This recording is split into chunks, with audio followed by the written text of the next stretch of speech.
Good morning बच्चों।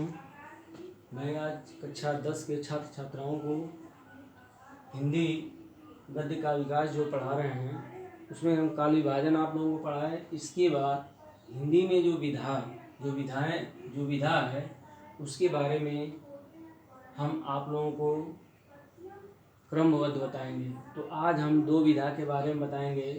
पहला है कहानी और दूसरा है उपन्यास, ठीक ना। कहानी का यह मतलब है कि कहानी यानी किसे कहते हैं या कहानी को लिखने वाले कौन कौन से लेखक हैं, ठीक है। तो सबसे पहले हम एक कहानी के बारे में आप लोगों को बताएंगे कि कहानी जो है आधुनिक, ठीक है, कहानी आधुनिक साहित्य की सर्वाधिक लोकप्रिय क्या है, विधा है, ठीक है। कहानी जो है आधुनिक, ठीक ना, साहित्य यानी गद्य की सर्वाधिक लोकप्रिय विधा है। इसका लक्ष्य, ठीक ना, इसका लक्ष्य किसी पात्र, है ना, ये पात्र है, घटना है, भाव है, संवेदना है, ठीक ना।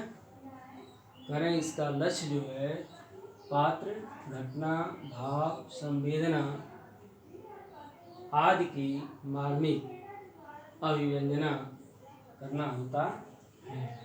मतलब यह है कि यह कहानी जो है यानी किसी भी कहानी में कुछ पात्र होते हैं तभी जो है वो कहानी बनती है, ठीक है। तो इसमें पात्र हो गए, फिर मान लीजिए किसी कोई घटना पे कहानी बनती है, फिर उसके भाव हो गए, संवेदना उसमें हो गया। जब कोई कहानी जब बनती है तो उसमें कुछ पात्र होते हैं, उसमें कुछ घटना होते हैं, उसमें कुछ भाव होते हैं, उसमें संवेदना भी, तब जो है कहानी बनती है, ठीक ना। तो आदि मार्मिक अभिव्यंजना करना होता है। इसके बाद विषय वस्तु, ठीक है, विषय वस्तु के आधार पर हिंदी की कहानियों का विभाजन निम्न प्रकार हो सकता है या निम्न प्रकार हो सकता है, ठीक है, या निम्न प्रकार से हो सकता है। इसे विषय वस्तु के आधार पर हिंदी की कहानियों का विभाजन निम्न प्रकार हो सकता है।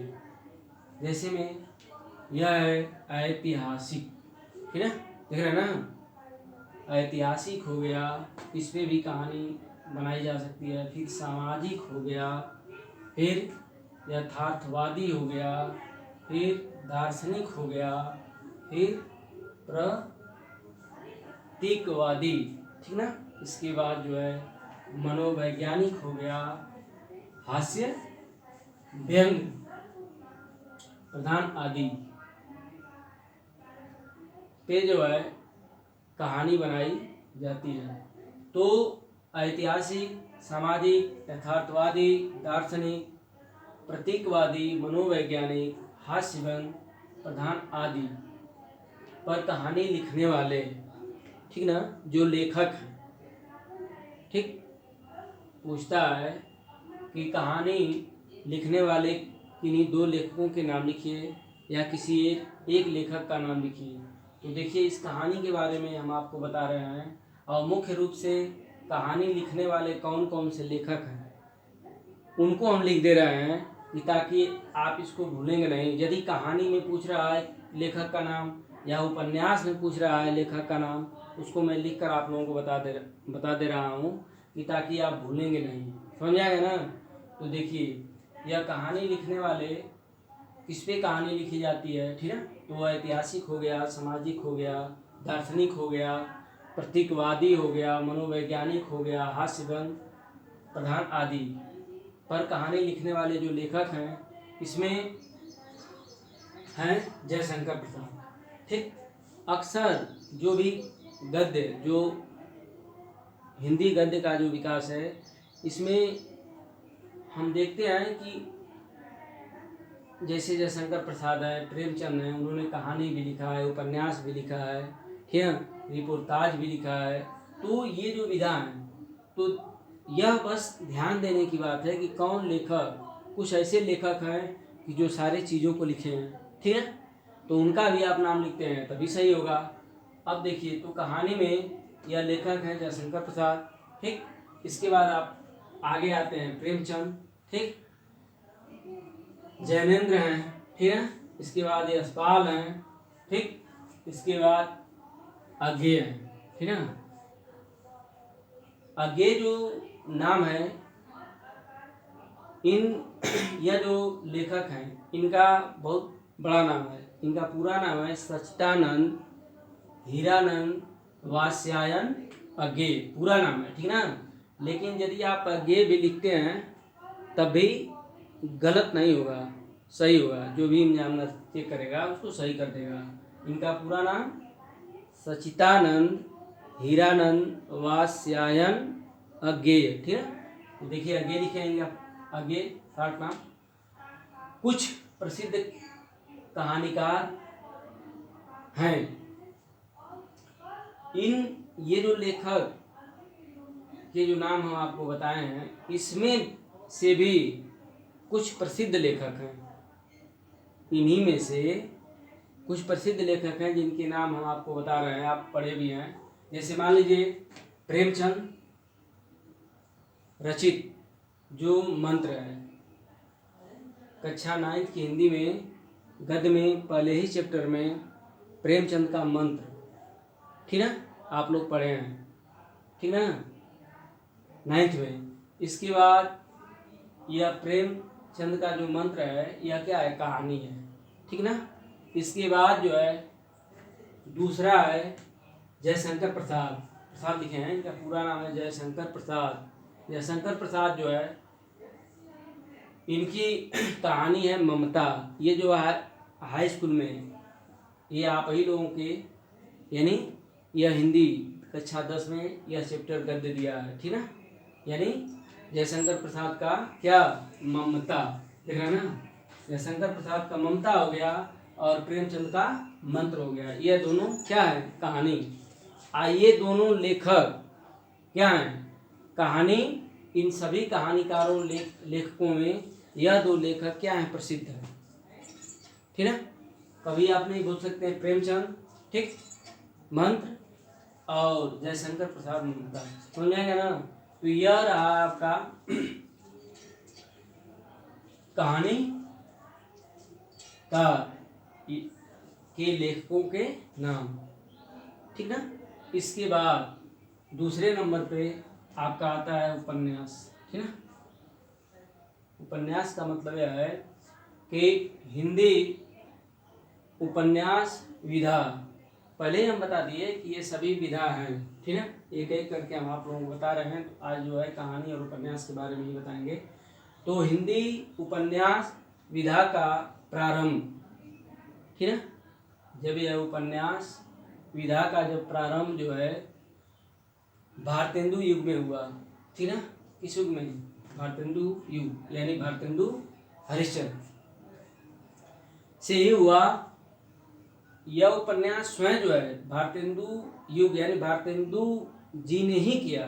और हिंदी के प्रारंभिक उपन्यास, ठीक है, जो प्रारंभिक जो उपन्यास थे उसका नाम था तिलस्मी और ऐ यारी, बहुल है। यह दो उपन्यास के नाम है, तिलस्मी और ऐ यारी। इसके बाद, ठीक है, इसके बाद जासूसी उपन्यास चलन में आए, ठीक है। द्विवेदी युग में प्रेमचंद ने उपन्यास लिखना प्रारंभ किया। यह जो है द्विवेदी युग में यह प्रेमचंद ने क्या, उपन्यास लिखना। यह प्रेमचंद जो लेखक हैं इन्होंने द्विवेदी युग में उपन्यास लिखना प्रारंभ किया। तो जिसमें जब प्रेमचंद ने द्विवेदी युग में उपन्यास लिखना प्रारंभ किया तो वह किस विषय पे उन्होंने उपन्यास लिखा, तो देखिए क्या है, जिसमें सामाजिक है, शैक्षिक है, ठीक है, फिर आर्थिक है, राजनीतिक है, ठीक ना, फिर नैतिक समस्याओं का विश्लेषण इसमें मिलता है, ठीक ना। जैसे सामाजिक पे लिख दिए, शैक्षिक पे लिख दिए, ठीक ना, आर्थिक, राजनीतिक, नैतिक समस्याओं पर इन्होंने क्या उपन्यास लिखा। किसने? प्रेमचंद ने, द्विवेदी युग में, ठीक है। इस करें उपन्यास, देखिए नीचे, उपन्यास दो शब्दों से बना है। उपन्यास जो है वह दो शब्दों से बना है। दो शब्द कौन है? उपधन न्यास होगा, विच्छेद जब करेंगे ना तो होगा उपधन न्यास। तो दोनों को हम जोड़ेंगे तो क्या होगा? उपन्यास होगा। उपन्यास दो शब्दों से इन्हें जुड़कर बना है। कौन कौन? उपधन न्यास बराबर उपन्यास, जिसका अर्थ है समीप रखना। जिसका अर्थ यह होता है समीप रखना। किसी आप उपन्यास को जब पढ़ते हैं तो उसमें कुछ ऐसी चीज़ें दी रहती हैं कि जिसको आप धरोहर की तरह रखते हैं, हमेशा हमेशा के लिए याद करते हैं या उसी में लगे रहते हैं, मन नहीं उठता है, ठीक है ना। तो वह क्या है? समीप रखना का मतलब वह एक धरोहर के समान हो जाता है, ठीक है। और देखिए नीचे, परीक्षा गुरु, ठीक है, हिंदी का प्रथम उपन्यास माना जाता है। ये अक्सर करके बोर्ड के एग्जाम में, हाई स्कूल में या इंटर में भी ये पूछा करता है कि हिंदी के प्रथम मैंने उपन्यास का नाम बताइए। तो प्रथम उपन्यास जो है ये परीक्षा गुरु है, जिसको लिखने वाले हैं, जिनका नाम है लाला श्रीनिवास दास, ठीक है। ये जो परीक्षा गुरु कई बार पूछा है, ठीक है। ये परीक्षा गुरु उपन्यास को लिखने वाले लेखक कौन है? इनका नाम है लाला श्रीनिवास दास। समझ आएगा ना? इसको आप लोग याद कर लीजिएगा। परीक्षा गुरु यह हिंदी का प्रथम क्या है? उपन्यास है, जिसको लिखने वाले हैं लाला श्रीनिवास दास। समझ आएगा ना? इसके बाद आज के प्रमुख उपन्यासकार हैं, ठीक है। तमाम जो लेखक हैं उपन्यास लिखने वाले, उन लेखकों के नाम हम आपको बता रहे हैं। ये कहानी बताया है ना कि कहानी भी लिखे हैं, उपन्यास भी लिखे हैं। देखिए प्रेमचंद का नाम आता है तो ये कहानी भी लिखे हैं, उपन्यास भी लिखे हैं, ठीक है। प्रेमचंद हो गए, इसके बाद जैनेन्द्र कुमार हो गए, यशपाल जी हो गए, ठीक है। फिर देखिए अज्ञे हो गए, वृंदावन लाल वर्मा हो गए और भगवत चरण, ठीक है, वर्मा। फिर इसके बाद भगवती प्रसाद वाजपेयी हो गए और आगे हैं रांगेय राघव, ठीक ना, उनके आगे हैं मोहन राकेश। फिर इसके बाद जो है राजेंद्र अवस्थी। फिर इसके बाद हैं फणीश्वर नाथ रेणु, उपेंद्र नाथ अस्क, ठीक ना, इलाचल जोशी और उससे आगे हैं धर्मवीर भारती आदि, मैंने और भी लेखक हैं। लेकिन ये जितने भी नीचे लेखकों के नाम हम आपको बताए हैं, ये सभी ये उपन्यास लिखने वाले लेखक हैं या उपन्यास की रचना करने वाले लेखकों के नाम है। तो आज मैं आप लोगों को विधा में कहानी और उपन्यास के बारे में बताए, और इन कहानी को लिखने वाले कौन लेखक हैं, उपन्यास को लिखने वाले कौन लेखक है, इसमें कौन प्रथम हिंदी उपन्यास, इन सारी चीज़ों को आप लोग लिखिएगा, याद करिएगा। आगे हम अगली विधा के बारे में अगली वीडियो में बताएंगे। इसके लिए धन्यवाद।